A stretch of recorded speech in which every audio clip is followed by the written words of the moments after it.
oh, I can't wait till I start my business because then I'll have a lot more time and a lot more money. I was wrong about both of those things. You're not going to be making a whole lot of money because it costs money to grow. I'm very passionate about getting the truth out there.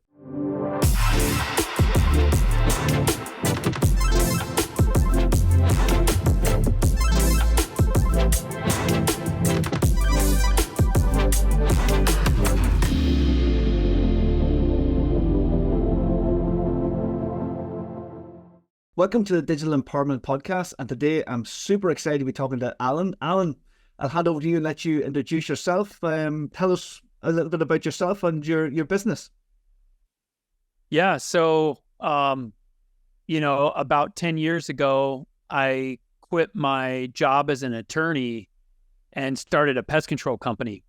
And so you can imagine that I got, quite a few, confused glances. And at the time, I had a 4-month-old and a 2-year-old little boys. It was just time. It was time for me to make the leap. And so I built that pest control company. It probably market cap around $100 million now. And I'm the owner of 28 businesses. Some of those are the pest control sister companies, so it's a little confusing. But I own a digital marketing agency, I own a law firm, I own a software company, product company that pitched on Shark Tank. So I do quite a few things, but right now my passion is helping startup entrepreneurs. I'm writing a book about the sacrifice that it takes to start a business without sacrificing what matters most. And so I'm just really passionate about giving back and helping people through that early stage of business. Brilliant. And gosh, yeah, what a success. Your social media game is on fire. I've been consuming some of your content and I have to say, wow. So full kudos to you and that. What's your strategy? Because again, some of the content that you're sharing, well, everything I've seen is really on point. You speak a lot of truths and the advice is actually sage. So listening to post after post after post on the videos on Instagram, for example, really good content. So what's your strategy? What's your tactics and secrets there? So for me, I'm very passionate about getting the truth out there because on social media, Instagram, Facebook, a lot of what you're seeing with entrepreneurship is false, fake. It's overly edited photos. It's people that rent fancy cars or go take pictures outside of other people's homes to give themselves this instant credibility. And for me, I'm trying to be real and vulnerable. Not all of my businesses have succeeded. I've had some really bad crash and burn failures. I've had failures with partnerships, with vendors, with employees. I've made mistakes all along the way. And so I want to share that message that, you'll see the post on Instagram, hey, my first year in business, I did 10 million in revenue. And it's like, no, you didn't. Unless you had daddy's money or, something else was going on, a company that's 20 years old, you didn't do that. And so I'm just trying to, make sure people know that it's okay to struggle those first few years. That's what I did. We're just living hand to mouth, trying to keep the lights on, and that's perfectly okay. So we live in this, we want it now, comparison world. And it's important for the people that follow me and that listen to what I have to say, that they know that everybody's path is different, that just because you're a certain age and you haven't started a company or achieved a certain amount of financial success doesn't mean you're any less than somebody who has. So I'm on a mission to kind of set the record straight and provide as much truth about the startup process, the good, the bad, and the ugly. And a lot of it is ugly. A lot of it is difficult. Not everyone should be an entrepreneur, and Instagram makes you think otherwise. It's just too difficult. So that's important to me that I get that message out there. Incredible. And I seen on your website 500 plus podcasts, and you have your own podcast as well. What's the strategy there? You're everywhere. I'm just trying to, spread that message. And I guess the message is it's difficult. It's not for everybody, but if it's for you, that's for you to decide and I can help you. But yeah, so to be honest, those 500 podcasts, that includes my podcast. So, but I've been on quite a few, and it's important to me that I can connect with people on an individual basis and just keep grinding. I have a full-time personal assistant who helps me with a lot of this stuff. So I get the question a lot, like, hey, Allan, how do you do it all? You're writing a book, 28 businesses. You still have little children at home, active in your church and community, like all these things. And it's like, well, the short answer is I don't do it all. I have people around me that help a lot. And that includes those podcast appearances and my own podcast. Incredible. What's the key challenges then that you've seen when scaling a business, and how can business leaders or owners overcome them? Businesses go through different phases or stages, but when we're talking really early, like open their doors within a year, man, people really struggle with cash management. They really do. A lot of early businesses don't even know where their money's going. They haven't set up proper financial statements. They don't have somebody that's categorizing expenses. And it's really tough to manage a business from a bank account. So a lot of people do that where they're like, okay, do I have money in my bank account to pay for this? And that's just a terrible way to manage a business. And that's something that I see a lot of early entrepreneurs struggle with. Another part of that same idea is early entrepreneurs, they spend too much money on paying themselves. And I remember I was practicing law and I was in my office one day frustrated with a legal project. I was about to leave the firm to start my pest control company. And I remember thinking, oh, I can't wait till I start my business because then I'll have a lot more time and a lot more money. And the funny thing is that I was wrong about both of those things, at least in the short term. When I was starting my business, I went from having one boss to all of my customers, employees, my vendors. They were all my boss. Like I'm the one that had to help them with things. And I had less money. I paid myself a lot less. And one of the best things that I did was I paid myself as little as possible. I moved out of a 4-bedroom, single family home, pretty nice home, into a 2-bedroom apartment with my 2 kids, my wife, and my brother, who I was starting the business with, was sleeping on a bed in our living room. So I made those sacrifices, and that's what my book is about. It's about making the short-term sacrifices without sacrificing the things that matter most to you. But sacrifice is required. And a lot of early entrepreneurs, they don't understand that. They think, hey, I'm going to start my business and people are going to be banging down my door to do business with me. And then they start it and they realize no one really cares. It's our job as entrepreneurs and business owners to make people care. And we do that through branding, marketing, sales, things like that. So my book is kind of this rude awakening, which is interesting because it's actually a motivational book. It's the book that's like, hey, here are all the difficulties, here are all the sacrifices that you're going to have to make in order to be successful, but do it anyway. It's worth it. But those are some really common concerns that early entrepreneurs have. Amazing, excellent, yeah. And as you say, once you get into the entrepreneur journey, you become unemployable. So you're stuck then for many years the way forward. But as you said, the bug gets you, and that's it. You mentioned cash flow, finances. Have you seen then companies, and I guess through your coaching and mentoring and content, you're helping companies then move from the different stages? I guess cash is a big one then in early stages. Have you seen companies then move away from that, the bank account management, as you called it? Yeah. So, and it's required. You can't scale a business that way. So you use financial statements to make decisions about how to run the business, how to operate it, and also how to make future investments in your business. So as I mentioned, the businesses go through stages, and I do business coaching on a very limited basis. I only have 2 clients at a time. So I don't have any openings or anything like that, but the clients that I do have are at very different stages. One of them is doing tens of millions in revenue each year. One of them opened their doors about 4 or 5 months ago. So it's interesting because I get involved in personnel decisions and financial management, all these things, and just seeing the difference. There's something really magical about time in business. Time does a lot of things for us, just generally, not even business related, financially, over time, there's interest, compounding interest with our families. I have a sister-in-law that recently had a death in her family.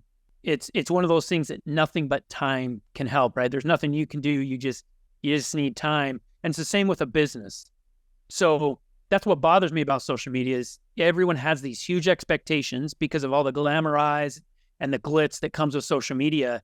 And then they realize year one is a real struggle. Then you get a little better year two, year three, you start cooking a little bit. And I say between 3 and 5 years is a really normal time frame for a company that's scaling to start making a decent profit. Sometimes it comes a little earlier, sometimes a little later. But if you're reinvesting profits back into a business and using any profits that you have to scale, you're not going to be making a whole lot of money because it costs money to grow. Those are things to kind of think about. But you're right. There are different stages of business. And the nice thing is that there's the proverbial pot of gold on the other side of the rainbow, on the other side of the rain and the storms and the thunder and all that. You just got to have the patience to get there. Brilliant, excellent. And you think that your background in the legal profession helped with your entrepreneur journey? Is it something that other entrepreneurs should consider or be aware of, that legal maybe is a good grounding as opposed to maybe having nothing? I think it depends on the situation. For me, it helped. I mean, one of my businesses is a law firm. So, and I don't practice law, but my partners came to me when they were looking to build something because they knew I had some business experience. So it definitely helps with that business because otherwise I wouldn't know them and have those connections. I think it helps a little bit, but I wouldn't encourage anyone to go to law school to start a business, nor would I encourage anybody to go to business school to start a business, because you'll learn much faster with real life experience. So I don't regret it, but I could have done it probably without it. But at the same time, I invested hundreds of thousands of dollars and multiple years of my life into it. So I like to think that I got something out of it that helps me nowadays. Yeah, no, I'm with you. And the university structure or going to school and getting all that debt when you could be exactly learning on the road, there's no comparison. What role has digital marketing then played in the growth of your businesses? What strategies have been successful or are you finding are working for you now? One thing that I've learned is how powerful marketing is. And there's various types, everything from just getting somebody to call you to really deep brand development. With me, my pest control company, we had tried all these different things to work with internal digital marketing managers. We hired other companies. We had consultants. We tried all these things, and we had some success over the years. Right before I started the digital marketing agency, I had a really bad experience with one. And so I decided, hey, we can do better than this. My agency is called Lizard SEM.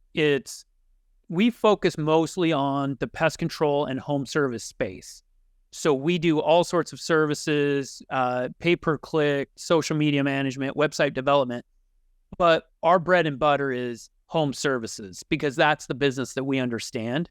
But in general, digital marketing has been so important to me, and what I've learned about it, building my personal brand also.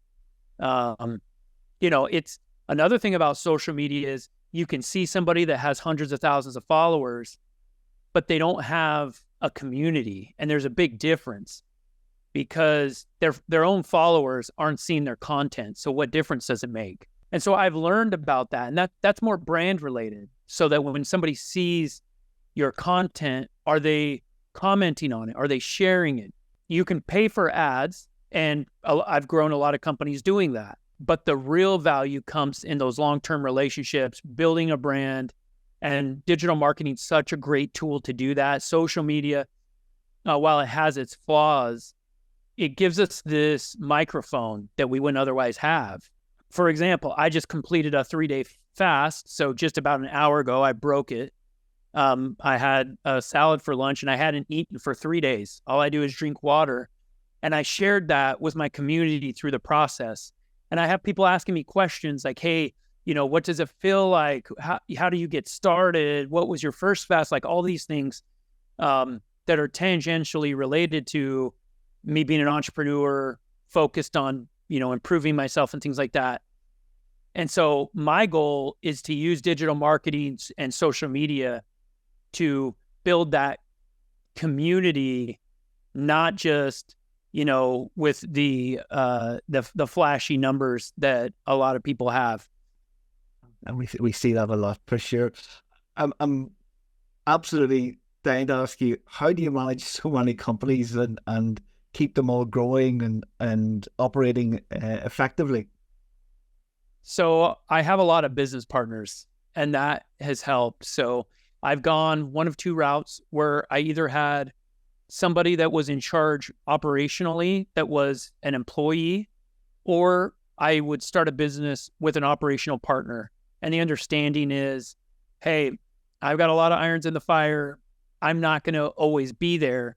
So I need you. This needs to be your 100% gig. Anytime you're working, it needs to be on this. This needs to be your focus for those first 3 to 5 years until you're kind of in the clear, like I was talking about before. And I've done it that way. Now, it hasn't always been successful. For some partners, it's really difficult because they see me doing all these things and they see that I'm financially independent. And a lot of times they're starting from a different spot because they haven't been in business for a decade. And it's difficult. And so I regularly have conversation with my partners about working that out. How do we create a win-win strategy and align our interests so that, we're both benefiting from these deals? And some of them have been fantastic, some of them middle of the road, and some of them failures, to be honest. Well, and yeah, it's absolutely fascinating. As I say, back to those personal relationships, you mentioned then a couple of failures, bumps on the road. So with the successes, there's the odd little hiccup as well. Any that have been, stand out and where you've learned something that's been fundamental to how you move forward? Oh, yeah. So I think the big takeaways from my failures are they're specifically about who you go into business with. I'm a naturally very trusting and high risk tolerance individual. And so I've made some mistakes about who I went into business with, trusting them too much. But to be honest with you, I've also made mistakes with my partners and how I've treated them. There's some things that, frankly, I'd be embarrassed about if it became public knowledge, things that I'm going to make sure not to repeat. But, looking for those opportunities, you just really got to be careful who you go into business with, and you have to build the relationship around trust. When I'm looking for a big business partner, the number one thing that I look for is it's not experience. It's not how much money they're bringing to the table. It's not their contacts in the industry. What I'm looking for is to answer the question, if, after the worst day of this person's life, are they going to wake up the next day with that same excitement and vigor that they had day one? And if you find somebody like that, it's rare. It's very rare. It's very difficult. You want to make sure to partner with them, because as time goes on, the longer you're in business, the higher your chance of success is. And so I've had quite a few partners just quit on me. They couldn't handle the pay cut. They couldn't handle the stress, the lack of success, all these things. And so that's where most of my failures have been. Interesting. And what trends then do you see? Like, again, entrepreneurship's changing. We've got AI coming into the digital world, and for sure it's touching your businesses. What trends do you see shaping the future of entrepreneurship and business growth? I think there's a couple of things. I think personal brand is involved in there. I think that's a really powerful tool right now. I also see how through AI, through internet, through social media, through a lot of technology, what used to be our competition is now worldwide, right? So before, if, you were a landscaper, it was a lot smaller niche. You competed with, just the people right in your geographic area. And now through technology, better vehicles, better equipment, software for routing, so the routing is efficient, all those types of things. Now the competition is greater. So the trend should be, especially for startups, to niche down as specific as possible, which is counterintuitive to startup entrepreneurs, because they're trying to say, hey, I'm going to do everything for everybody. And I always say, if you think you do everything for everybody, you actually do nothing for anybody. And so that's the new, over the last probably 5-10 years, especially with people working from home, post-COVID, you got to niche down. You're still going to get people, for example, my digital marketing agency, we focus on home services and pest control, but we've been getting some roofers and some other industries, but we still really hammer and specialize on our niche. And you have to do that to kind of distill a little bit of the competition now, because competition, especially with something like digital marketing, is worldwide. Because, I don't have a brick and mortar for that company. That's good for, for a financial statement, a fixed cost perspective, but it's bad because now my geography isn't Charlotte, North Carolina. It's the entire world. Amazing. And how do you balance your personal life with the professional madness that you have? It's very calm and under control. So how do you maintain that balance? I get this question a lot, and I understand what we mean by balance, but it's actually the lack of it is how I do it. So, for example, right now, I don't know what my kids are doing. I don't know what my businesses are doing. I'm 100% focused on this podcast. We live in a very distraction-filled world. I was just working on a chapter of my book yesterday about this, about how one of the sacrifices entrepreneurs have to make is they have to sacrifice the pleasure of distraction. It's really nice for us to be down in the weeds with something, trying to solve a problem, and our phone goes off. We immediately check the text message or the new post or whatever. There's a couple of things that I do. I spend a lot of time thinking about it, how to manage my time. But first and foremost, I try to control my attention so that when I'm doing something, whether it's looking at financial statements, coaching a client, hiring a new employee, spending time with my children, that is what I'm doing, and that is all I'm doing. I don't really believe in this idea of multitasking. You can listen to a podcast while you're driving because it doesn't take much thought to drive, but you can't have a conversation with somebody and be doing financial statement analysis. So first thing I do is I do one thing at a time.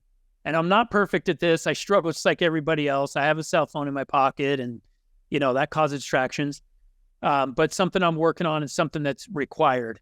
The second thing I do is I calendar, and I respect my calendar. So I make sure gym time with my wife, Monday through Friday, is on my calendar, and that's sacred time. I had a meeting come up. I just hired a CFO for one of our companies, and the introduction to the CFO is right in the middle of my gym time on Friday, this coming Friday. And I had to reject that. Now, I might call in while I'm on the treadmill and just listen. But when we respect our calendar and we communicate to others about what our boundaries are, we're able to get into that deep work, that distractionless work, where we're focused on the project at hand, and we're able to get done so much more with less time than if we were to keep coming back and forth from other projects. Another thing, this is kind of my last thing I'll leave you with, is email is so bad. A lot of people use it as their to-do list. And basically what's happening is we're allowing the email to control our calendar. So I have scheduled times throughout my day that are blocked off. They're written on my calendar where I'm reviewing email. If I'm let's say I'm reading something and I'm like, oh, I need to send somebody that email. I'll write it down on a piece of paper that I have next to my computer. I won't even open my computer, log into my computer. And then when my email time pops up on my calendar, then I'll send that email, check my email, put out fires, things like that. Brilliant. Yeah, good advice, because yeah, the inbox, I know even in our team, I see people living their day by using their inbox. So absolute catastrophe for sure. So again, no, thank you again for all your sage advice and tips today. And again, the advice that I've been consuming through your social media has been excellent, and it matches exactly what you're saying here. It follows the pattern. So I'm looking forward to consuming more of that. If anyone's listening to this or watching this video, what's the best way for them to get in touch, or to find out more, to consume some more of your content even? Yeah, for sure. So I'm very active on social media generally, but especially on Instagram. I'm at Real Allan Draper. I also have a website where you can find all my links and lots of information about what I'm doing. It's allandraper.com.